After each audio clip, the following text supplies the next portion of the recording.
Puji Tuhan, saudaraku yang kekasih, selamat pagi, selamat kita datang kembali menghadap kehadirat Tuhan. Kami di sini melayani saudara. Saudara boleh menyaksikan kami dari rumah masing-masing.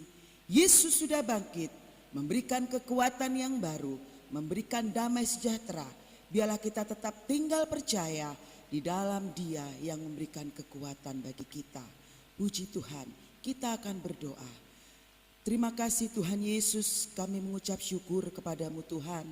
Kalau pagi ini kami masih mempunyai kesempatan untuk datang beribadah bersekutu dengan Engkau. Inilah berkat yang besar bagi kami Tuhan Yesus. Karena hari ini Engkau sudah bangkit di antara kematian yang kekal Bapa. Tuhan bangkit bagi kami, memberikan keselamatan, berkat yang besar. Tuhan curahkan dalam hidup kami sebagai orang-orang yang berharap dan percaya kepada Engkau. Kami mau tinggal tetap di dalam Engkau Tuhan. Kami rindu kiranya kebangkitan dan kuasa-Mu Tuhan turun di tengah-tengah kami, mengurapi kami semua ya Bapa. Terima kasih Tuhan. Pagi ini kami siap untuk memuji nama Engkau dengan penuh ucapan syukur di dalam berkat nama Tuhan Yesus Kristus. Haleluya. Amin. Puji Tuhan, Allah bangkit, terseraklah musuhnya. Haleluya.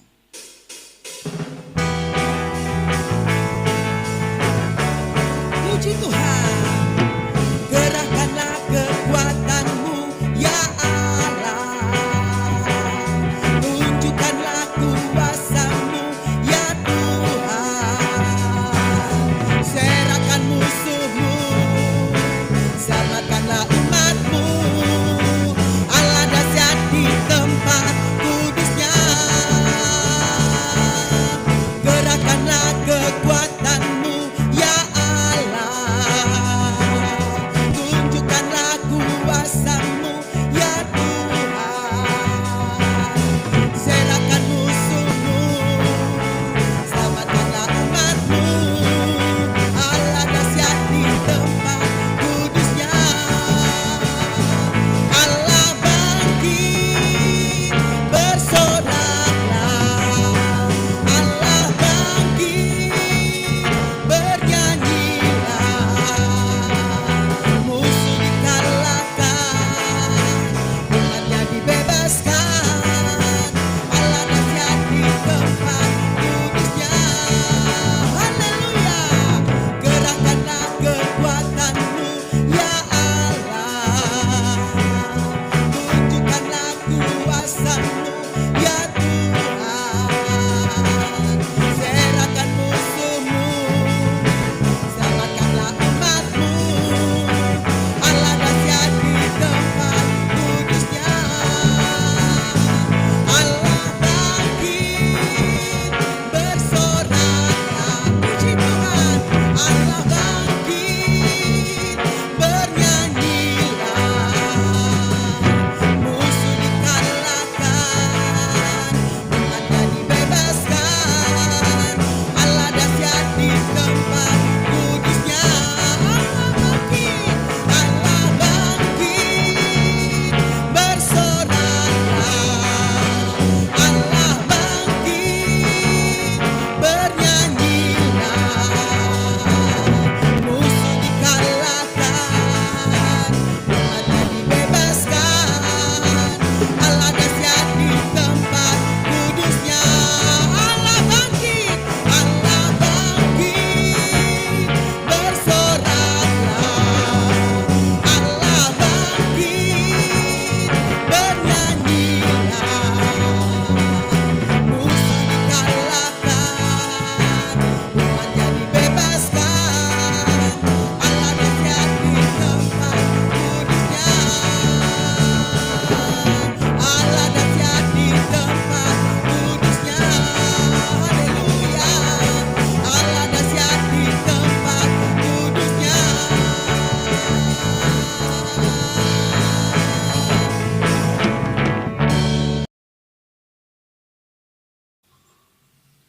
Kita angkat pujian yang berkata, besar anugerah-Mu.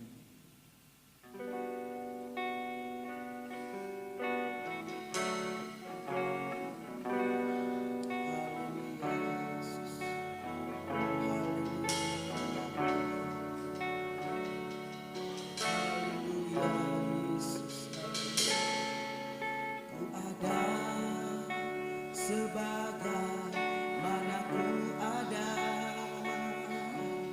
berdiri menghadap tahta-Mu Bapa. Semua karena anugerah-Mu yang telah selamatkanku.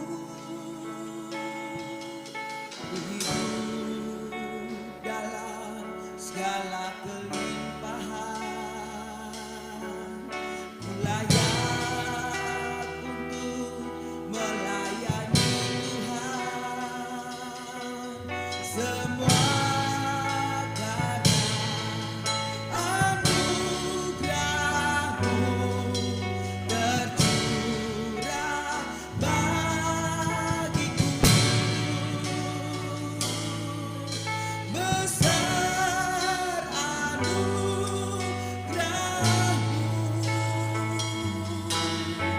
melimpah kasih-Mu.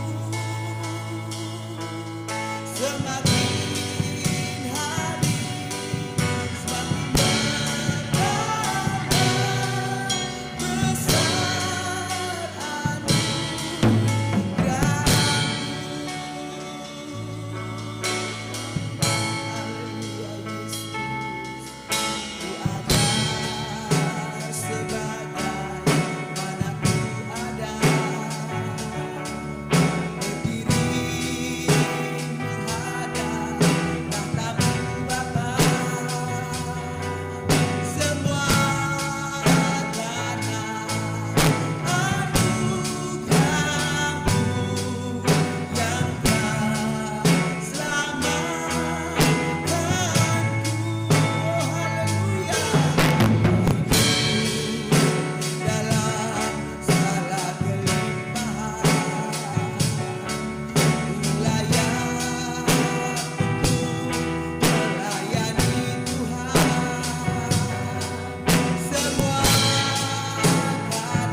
kebenaran firman Allah.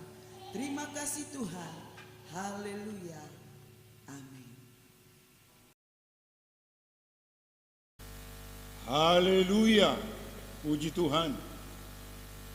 Dengan kemurahan Tuhan, kita bertemu kembali dalam kesempatan yang indah ini.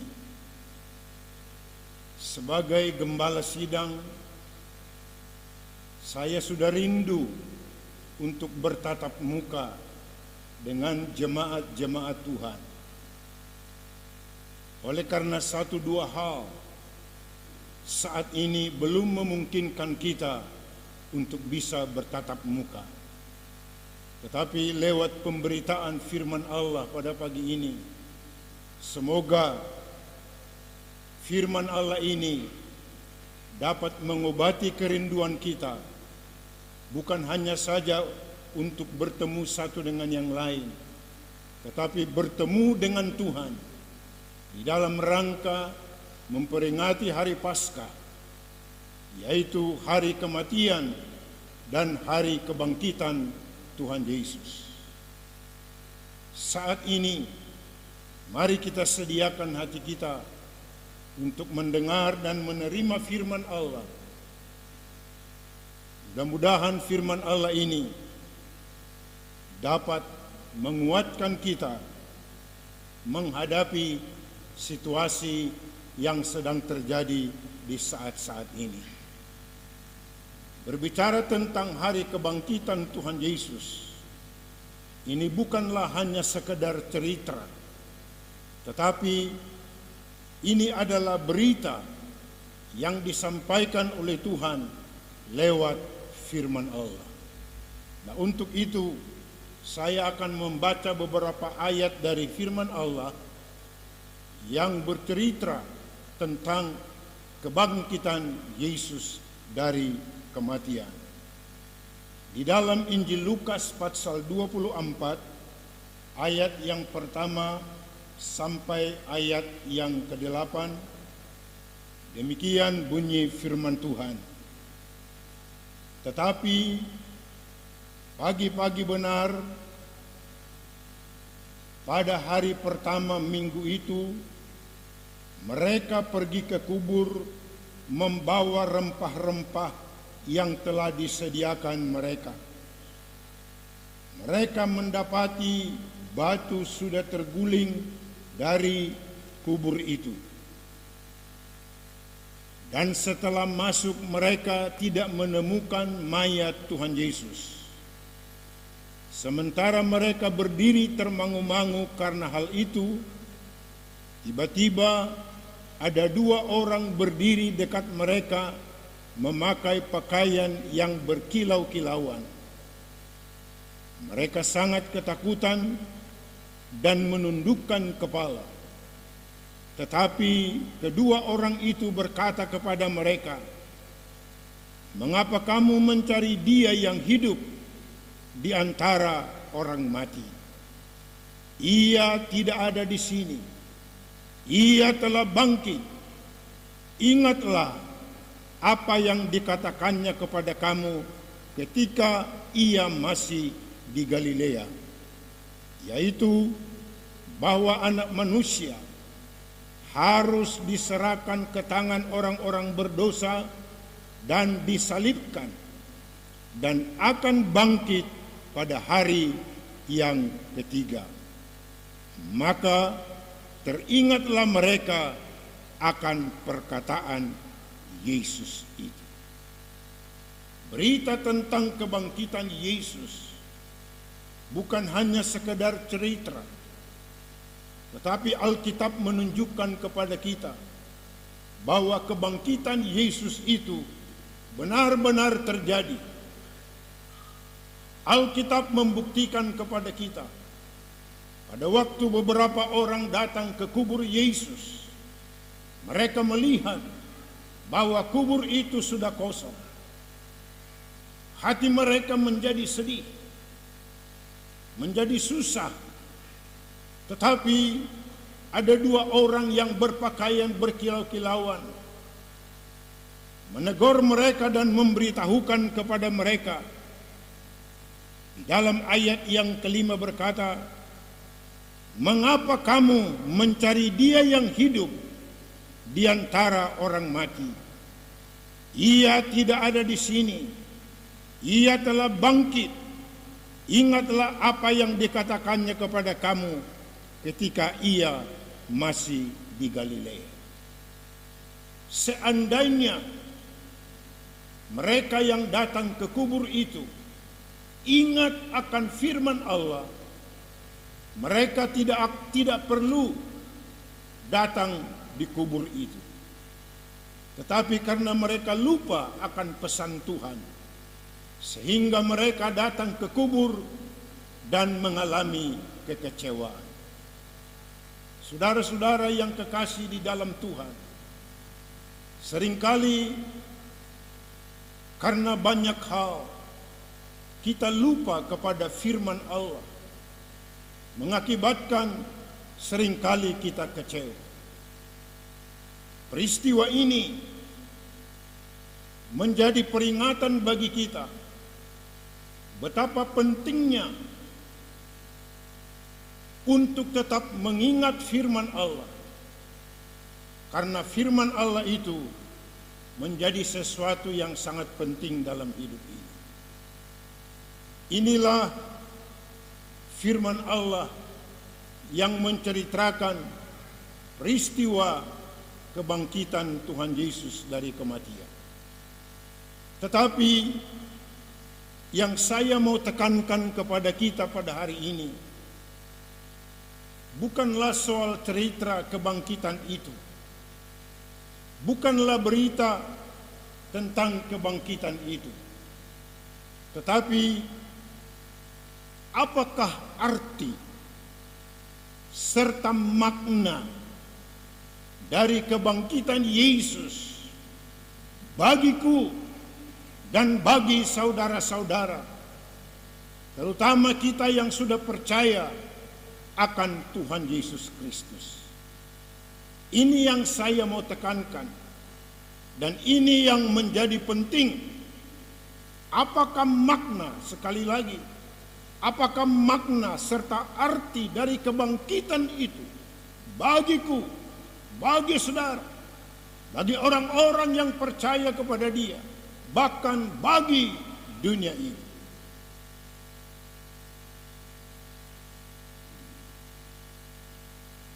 Firman Allah akan memberikan jawaban kepada saudara dan saya, apakah sesungguhnya arti serta makna dari kebangkitan Yesus itu bagi orang-orang yang percaya.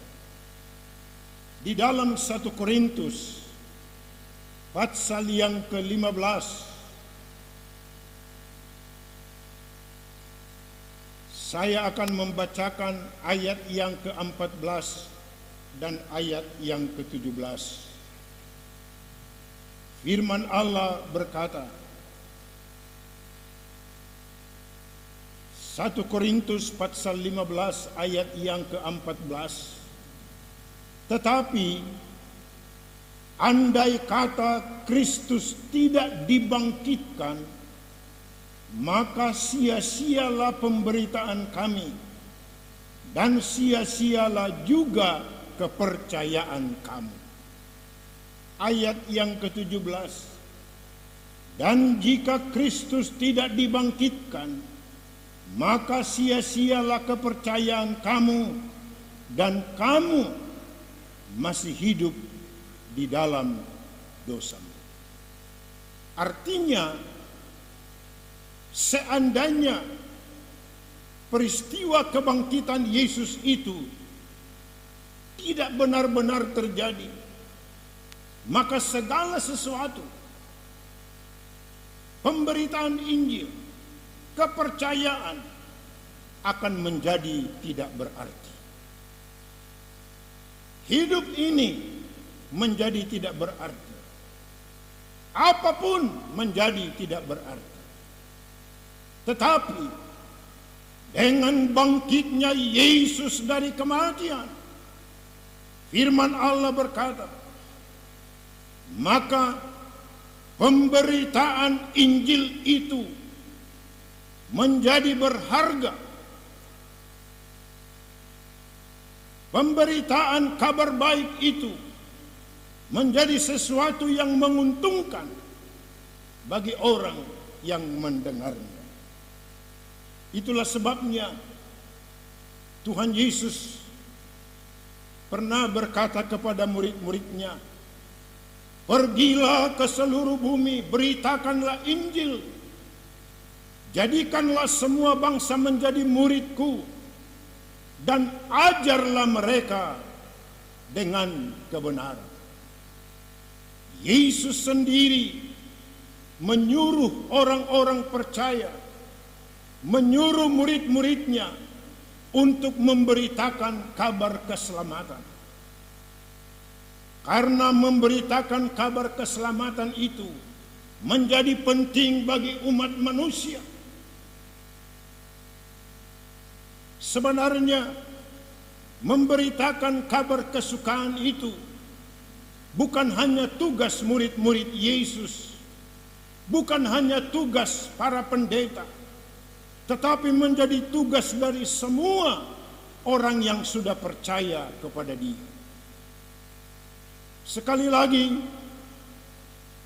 Paulus katakan, seandainya Yesus tidak dibangkitkan, maka sia-sialah pemberitaan kami.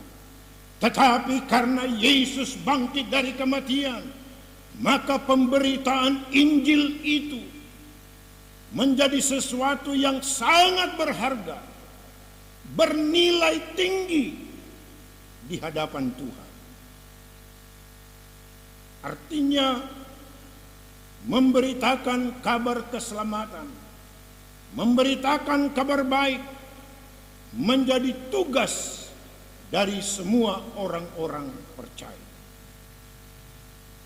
Saudara-saudara, Rasul Paulus pernah berkata kepada Timotius di dalam 2 Timotius pasal 4 ayat yang kedua. Paulus berkata kepada Timotius, beritakanlah firman, siap sedialah pada waktu yang baik maupun waktu yang tidak baik. Saudara, dimanapun berada, tugas ini menjadi tugas kita semua. Di dalam rumah, di tengah-tengah pekerjaan, di tengah-tengah kesibukan, betapa pentingnya memberitakan kabar baik bagi orang lain. Berapakah harga serta nilai dari orang-orang yang memberitakan kabar baik? Di dalam kitab Yesaya pasal 52 ayat yang ke-7, saya bacakan ayat ini. Kitab Nabi Yesaya pasal yang ke-52 ayat yang ke-7. Firman Tuhan berkata, betapa indahnya kelihatan dari puncak bukit-bukit kedatangan pembawa berita yang mengabarkan berita damai dan memberitakan kabar baik, yang mengabarkan berita selamat. Di dalam terjemahan lama berkata, bagaimana eloknya di atas gunung-gunung kaki orang yang tahu memberitakan barang atau kabar yang baik. Inilah nilai serta harga dari seorang yang memberitakan kabar baik. Kakinya saja elok. Kaki berbicara tentang perjalanan. Perjalanan orang yang memberitakan kabar baik elok di mata Tuhan, indah di mata Tuhan. Inilah harga dari seorang yang memberitakan kabar baik. Puji Tuhan, biarlah kiranya saudara dan saya di dalam kesempatan apapun, di tengah-tengah keluargamu, di pertemuan-pertemuan manapun, saudara bisa berbicara tentang kabar baik, yaitu Injil keselamatan.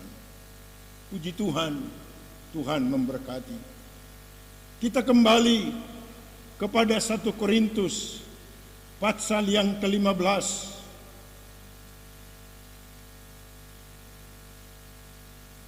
Ayat yang ke-14 dan 17. Tetapi andai kata Kristus tidak, sekali lagi, tetapi andai kata Kristus tidak dibangkitkan, maka sia-sialah pemberitaan kami dan sia-sialah juga kepercayaan kamu. Dan jika Kristus tidak dibangkitkan, maka sia-sialah kepercayaan kamu. Ayat 14 dan ayat 17 menyinggung soal kepercayaan. Menyinggung soal percaya. Percaya ini menjadi sesuatu yang sangat penting dalam setiap kehidupan, kehidupanku dan kehidupanmu. Bukankah Yesus pernah berkata, karena demikianlah Allah mengasihi isi dunia ini, sehingga barang siapa yang percaya kepada Dia tidak akan binasa, melainkan beroleh hidup yang kekal. Dengan percaya kepada Kristus Yesus, seseorang akan memperoleh hidup yang kekal. Bahkan di dalam Injil Yohanes pasal 3 ayat yang ke-36 berkata, barang siapa percaya kepada Anak, ia beroleh hidup yang kekal. Percayamu dan percayaku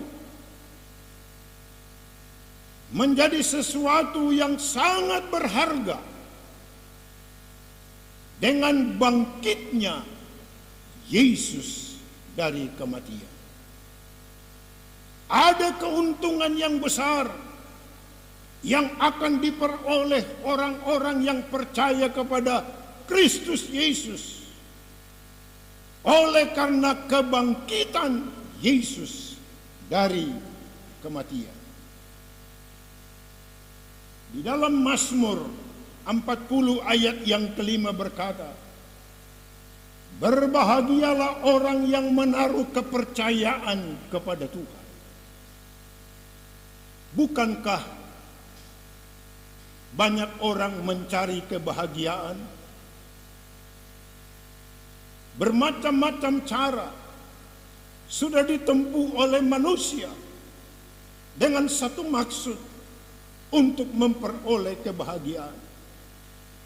Tetapi firman Allah memberikan jawaban kepadamu.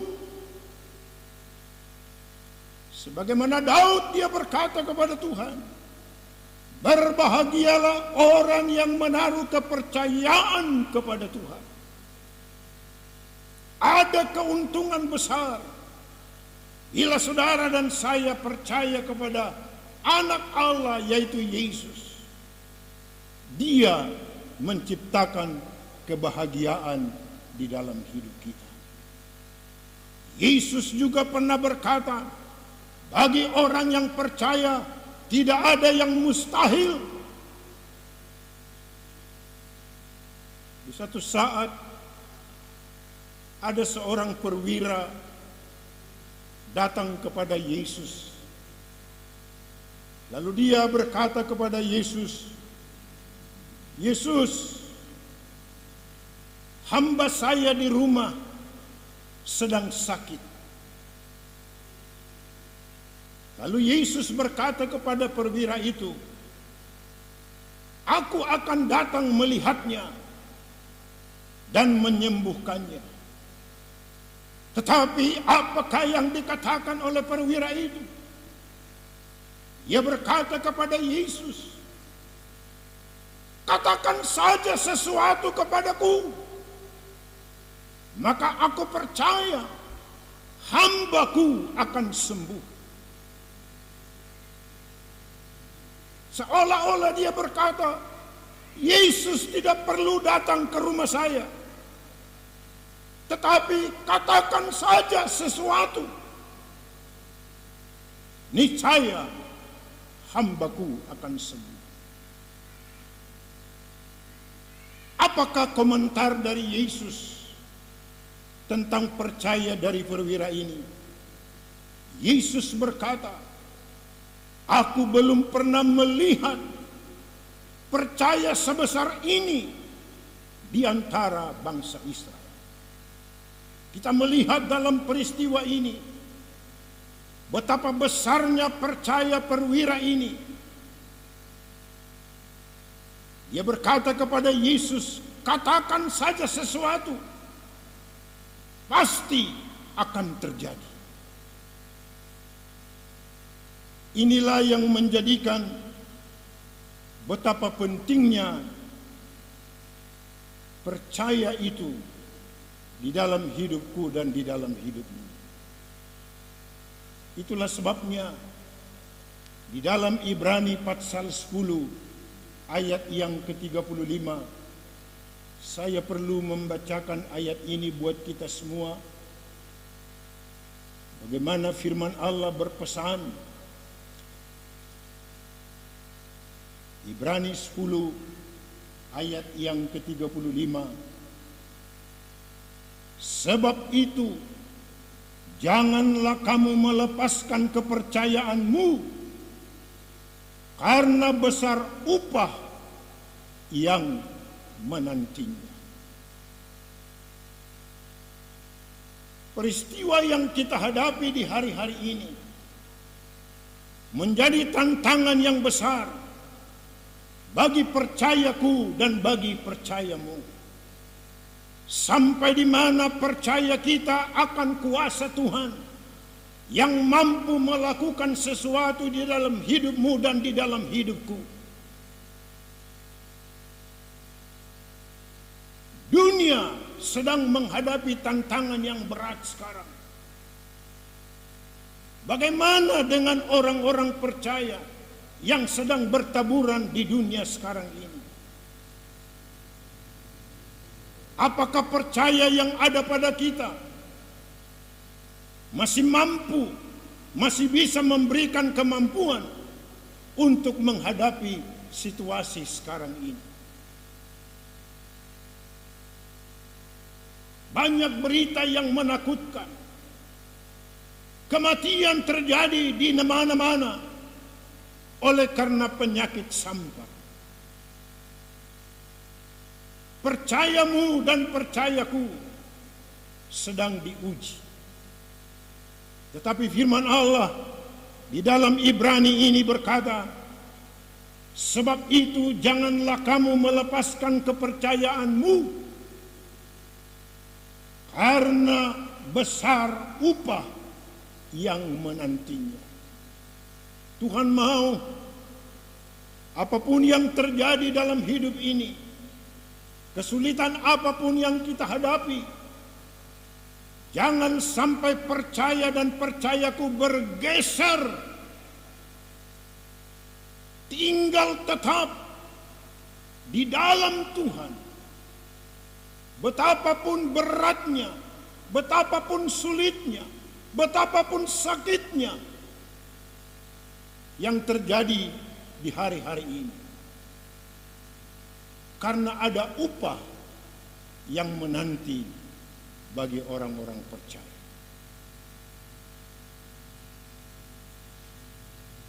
Bagi orang percaya tidak ada yang mustahil. Inilah salah satu makna dari kebangkitan Yesus buat saudara dan saya. Pemberitaan Injil menjadi sangat berharga. Percaya kepada Yesus menjadi sesuatu yang sangat penting.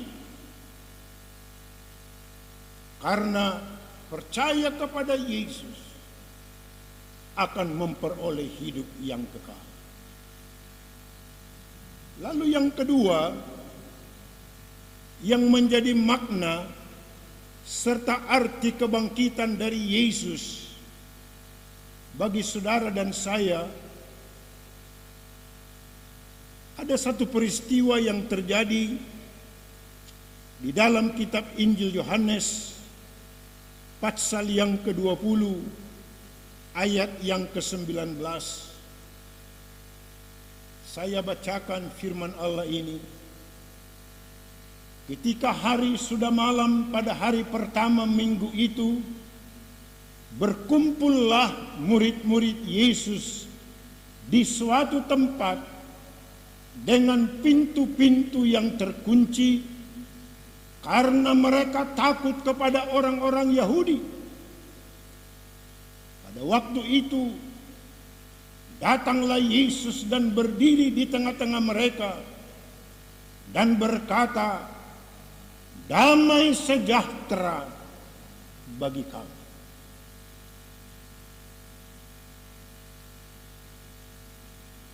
Sesudah Yesus mati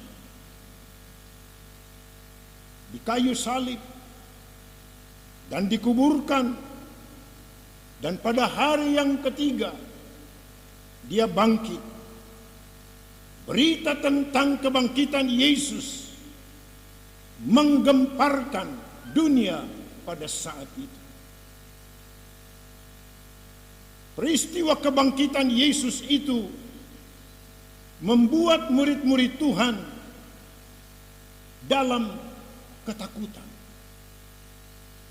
Apa yang barusan kita baca, bagaimana murid-murid Tuhan atau murid-murid Yesus berkumpul di suatu tempat dengan pintu-pintu yang terkunci karena mereka takut kepada orang-orang Yahudi. Saya bertanya dalam hati saya, mengapa murid-murid Tuhan takut sehingga mereka harus pergi ke satu tempat dan mengunci pintu?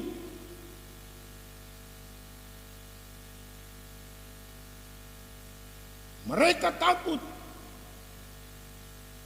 karena peristiwa kebangkitan Yesus. Ancaman orang Yahudi masih terus berlangsung oleh karena peristiwa kebangkitan Yesus ini. Tetapi Allah mengerti, Tuhan mengerti apa yang sedang dihadapi dan dialami oleh murid-murid Tuhan. Mereka ketakutan, mereka mengunci pintu-pintu dan bersembunyi di suatu tempat karena ada ancaman orang-orang Yahudi. Tetapi apakah yang terjadi, saudara-saudara?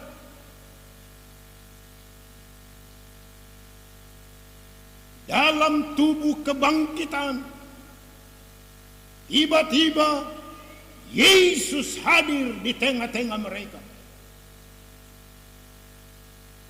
Dalam tubuh kebangkitan,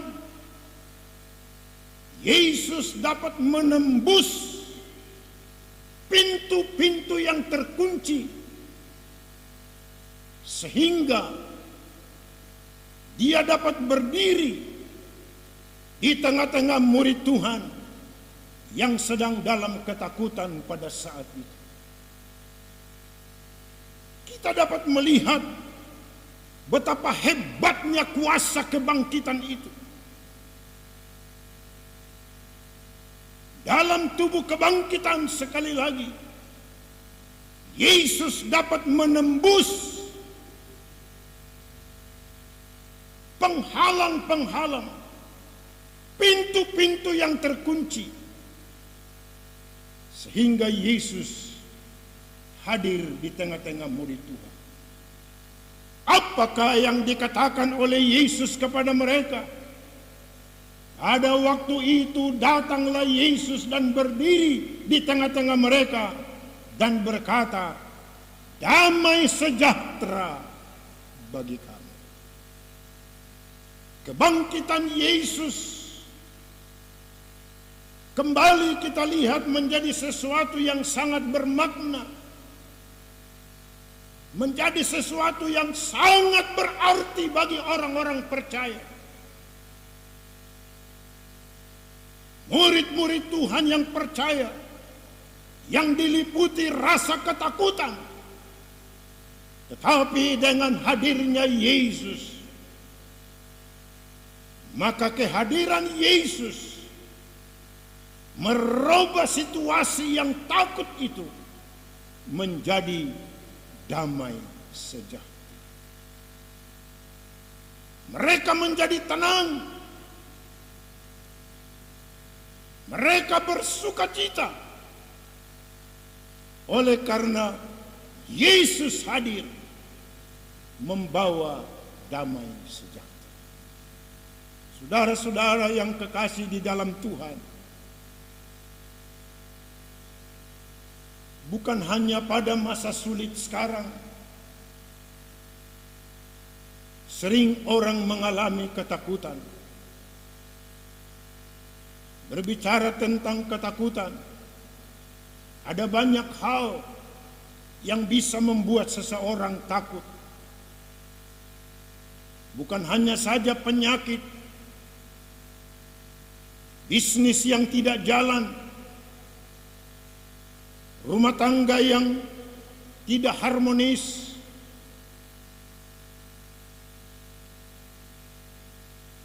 penyakit bisa mendatangkan ketakutan.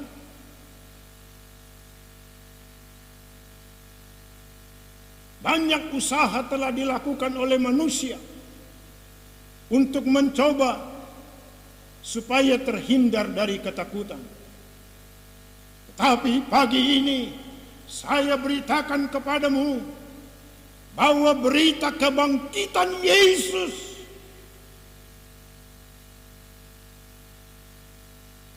dalam tubuh kebangkitan, Yesus bisa hadir di tengah-tengah rumah tanggamu. Yesus bisa hadir di tengah-tengah ketakutanmu. Yesus bisa hadir di dalam hidupmu, merubah ketakutan menjadi damai sejahtera. Damai sejahtera artinya tenang di tengah-tengah kesulitan. Kita tidak tahu sampai kapan peristiwa yang melanda dunia sekarang. Hanya Tuhan yang tahu. Tetapi kalau kita tetap berpegang kepada firman Allah, kalau kita tetap percaya kepada Kristus Yesus, kehadiran Kristus Yesus membawa damai sejahtera dalam hidup kita. Saudaraku yang kekasih, tetaplah di dalam Tuhan. Tetaplah di dalam Tuhan. Tetaplah di dalam Tuhan. Karena Dia menjadi sumber damai sejahtera bagimu.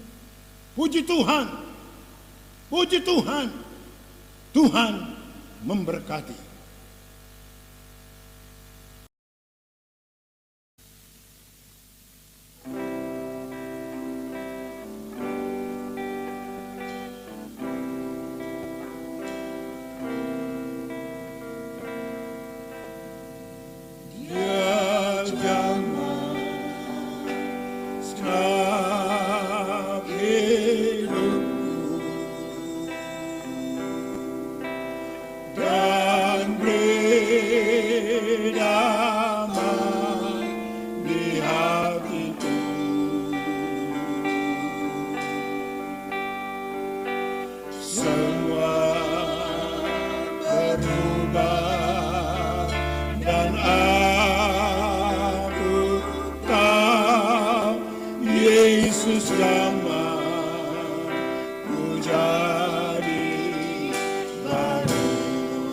Dia jamah segenap hidupku.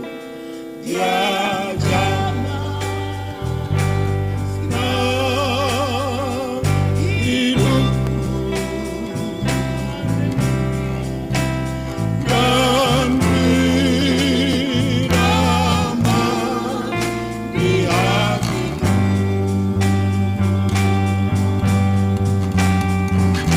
Semua berubah dan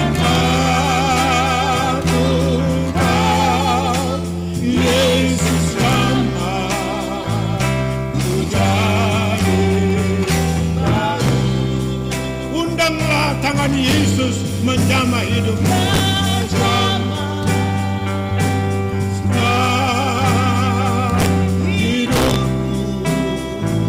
Jesus glory, damai, damai di hatiku. Haleluya. Sama berubah,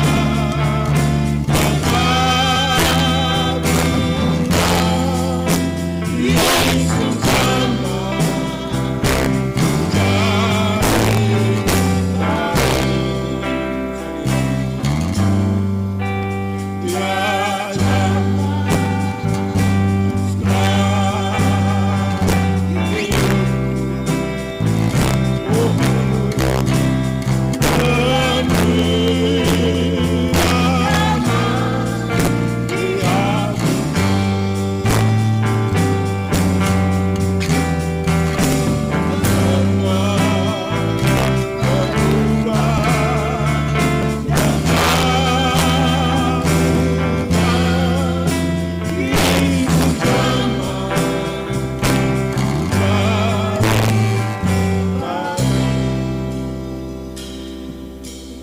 Tuhan Yesus, kembali kami tunduk di hadirat-Mu, menaikkan doa pujian syukur ke hadirat-Mu Tuhan.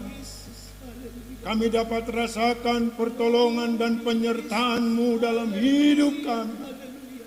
Bahkan kami dapat rasakan kuasa kebangkitan-Mu, menciptakan damai sejahtera di hati kami, dalam rumah tangga kami, dalam kegiatan kami sehari-hari.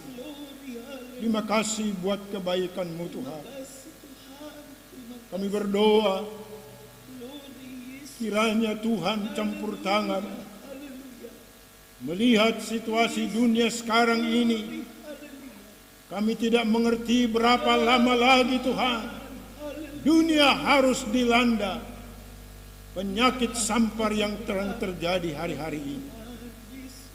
Kami berdoa buat bangsa-bangsa, terutama buat bangsa dan negara kami Indonesia ini.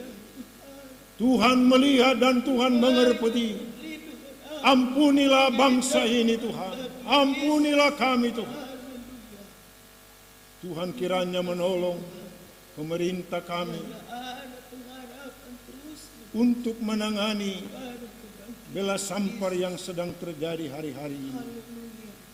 Tuhan kiranya memberikan hikmat akal budi kepada pemimpin kami, presiden kami, para menteri, para gubernur, bupati, wali kota, kepala desa, ketua RT, ketua RW. Kiranya Tuhan menolong mereka dan memakai mereka, terutama mereka yang bergerak di bidang medis, para dokter, para perawat-perawat yang sedang merawat orang-orang sakit. Kiranya Tuhan memberikan kekuatan kepada mereka semua. Terima kasih Tuhan Yesus, terutama bagi kami orang-orang yang percaya dan beriman.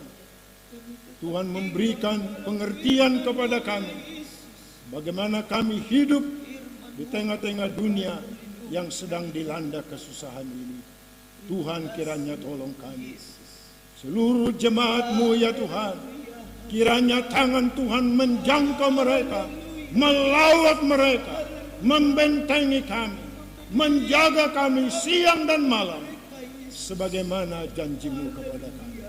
Terpujilah nama-Mu, terpujilah nama-Mu. Terima kasih Tuhan, terima kasih. Kiranya damai dan sejahtera, berkat dari Tuhan menyertai kita sekalian pagi ini, besok bahkan sampai selama-lamanya. Seluruh doa ini kami alaskan di dalam satu nama, nama di atas segala nama, Tuhan Yesus Kristus Juru Selamat kami. Haleluya, haleluya, haleluya. Amin.